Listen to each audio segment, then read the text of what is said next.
President Donald Trump in a high-stakes phone call to broker a peace deal, something he promised he could do in just 24 hours. But it's a bad situation in Russia, and it's a bad situation in Ukraine.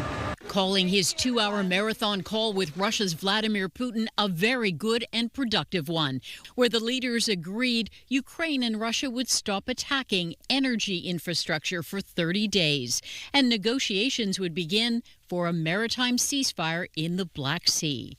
Not a full ceasefire that Ukraine has already signed on to, but relief in a war that has already cost thousands of lives. Visiting a military cemetery, President Vladimir Zelensky honoring the soldiers killed after Russia invaded.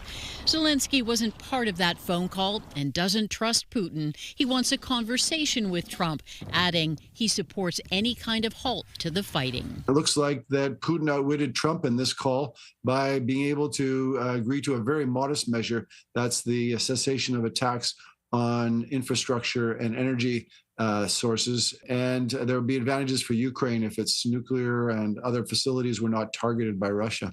Putin seemed to give just enough for Trump to call this a win, but demands a complete stop of all military aid to Ukraine.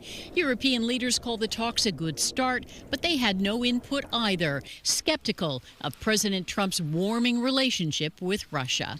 Putin, I don't think will stop until he is stopped. Any concession you give him, it's not going to warm his heart. He's just going to pocket that concession and demand more. Despite Putin's pledge and a promise of a prisoner exchange tomorrow, the fighting still continues on the front lines.